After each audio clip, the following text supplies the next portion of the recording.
Well, hello there people from the internet and welcome back to another video, and today we're back in Bad Company 2, one of the all-time great games of the Battlefield series. It's been 8 whole years since the game came out, but it's still here and you still can play it. Now, throughout this spring, I'm going to go back to some of the games I've been playing on my channel for the past 7-8 years, just to see who's still alive, is it still going, has it still got a strong population that you can still go in and play and have some fun, sort of relive some of the old memories that you had back in the day. And I must admit that Bad Company 2, it's just a complete package, you know. They just had so much thing going for Bad Company 2 that you just could not go wrong with it. I mean, I think the only reason that I moved away from that game is because Battlefield 3 came out and obviously brought some new things.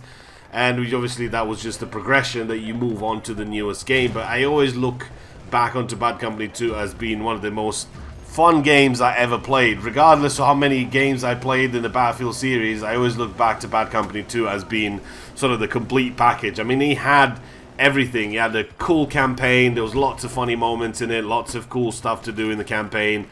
There was a offline mode that you can play versus the bots and defend and attack some sort of rush. I forget what the name was called.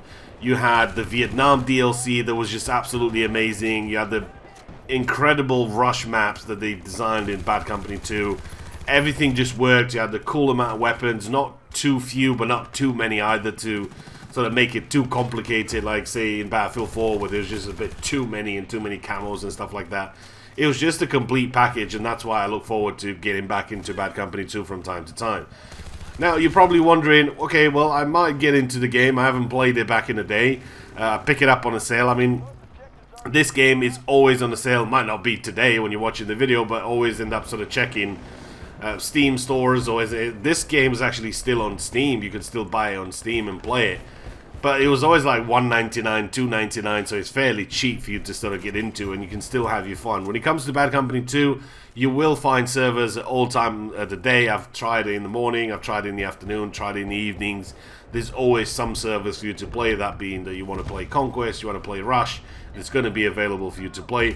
When it comes to Vietnam, though, it's going to be a little bit tougher to get a couple of servers. There's only about 2-3 of them that are still alive, and you're going to have to go in there and just do the best you can. Sometimes they're full, sometimes they're not, but at least you'll still be able to sort of recapture that magic that you had a few years ago when you last played it. I mean, it could be 5 years since you haven't played Bad Company.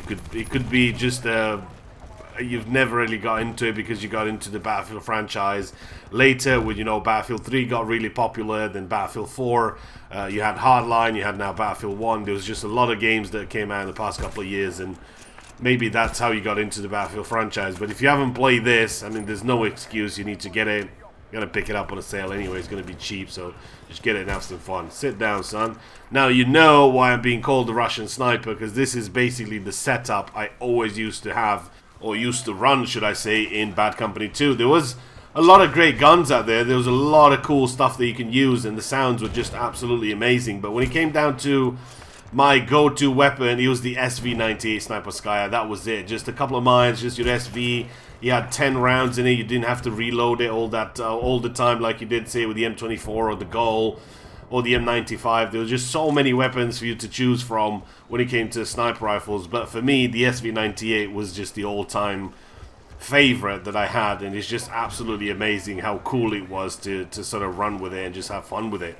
I mean, sure, Bad Company 2, you're probably thinking, well, yeah, he did have some drawbacks. Yeah, you couldn't go prone, you couldn't ride sideways, you couldn't run sideways.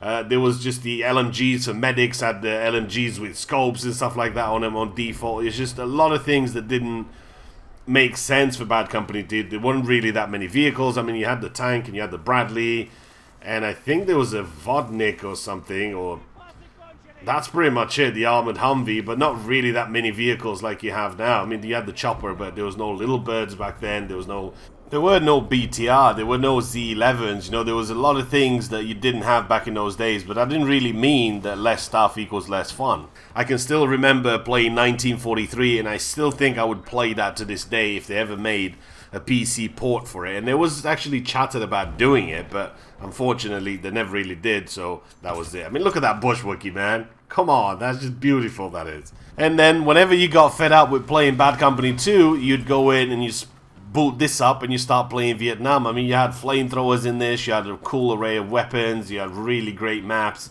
And one of the other cool things that I loved about this, but back in those days, you had to work together as a community in order for you to unlock maps. I remember us getting a couple of maps for Vietnam, and then it was like a month later or a week later or something like that, we had to get X amount of kills or X amount of stuff done in order for us to unlock Operation Hastings, which was another cool map that we got to play in Vietnam. And I remember, I think Bad Company 2 came out around March, and by the time he came out to sort of November, December, they were already the first DLC, which was obviously was the Vietnam DLC. But it was cool that you didn't actually get the whole DLC, you got parts of it, and then you had to work together as a community.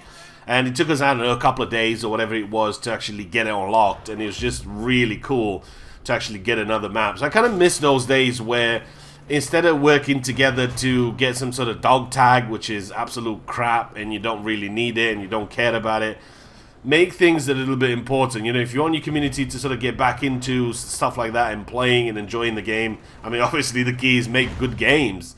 If you make good games, people will play them and they'll keep coming back to them years and years later and they still play them.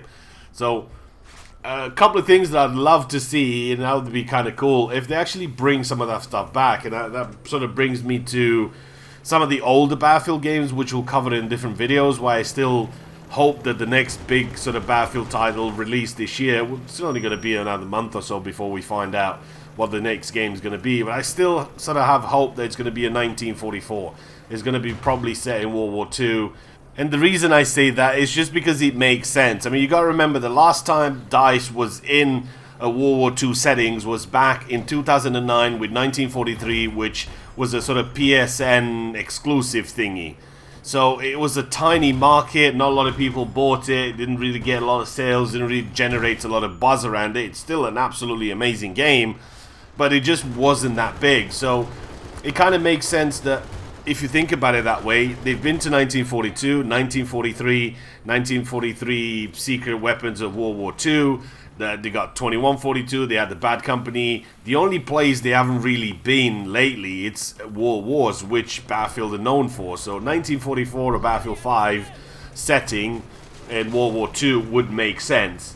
I don't really see, maybe a Bad Company 2, a Bad Company 3 would be a possibility, or 2143 would be a possibility, but I still think World War II might just be the setting that we're going to get, just because it makes sense that they haven't been into a World War II settings in so many years, and I think it's time for them to sort of go back to it.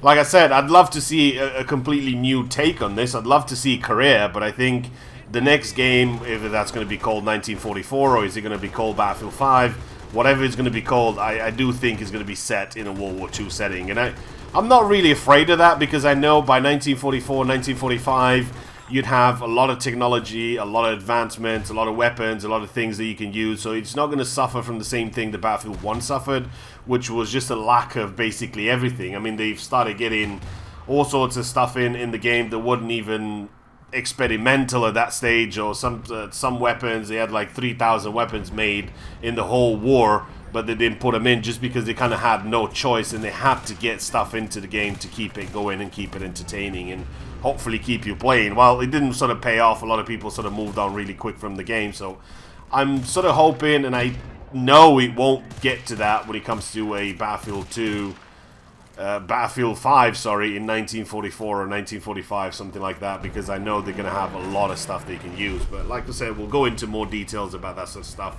once we know a bit more information. But for now, getting back into Bad Company 2, I mean, even the campaign in this was just cool. I mean, I mentioned it briefly, but it was just so many little things that make the campaign a lot better. I mean, you booted up this in 2010, you're expecting to go in all modern, and all of a sudden you're in World War II Japan. You know, you're going in there and you're talking about V2 rockets, you're talking about atomic bombs. What's going on? It's just cool. I mean, you jump into this is like minutes into the game, where you jump in, you just start blasting, these explosions going all the way around you. The amount of destruction that you had in this game was just awesome. And it's just, there was no safe place for you. You couldn't go anywhere, because there's always going to be some dude with C4 that would blow up your house and he'd just collapse on top of you, and that was it. Destruction 2.0. that's what it's needed back into some Battlefield games, because that was just fun as hell to completely rig up a house with C4, wait for somebody to go in and take position up somewhere, and then all of a sudden just blow up the pillars, and that's it, the house would go down. I don't know, to me, Battlefield Bad Company 2 always had a sense of urgency. It always felt like I'm just behind some sort of battle that happened there, and it's just about to go down again, and it's going to be an ambush, and I'm going to be trapped in there, and I need to do my very best to sort of get out of that situation. It just felt really cool, and that's why I miss and I love Bad Company 2 at the same time.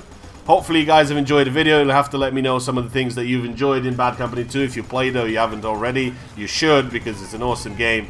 Hopefully you enjoyed the video. Give it a thumbs up, post a comment, and I'll see you in the next one.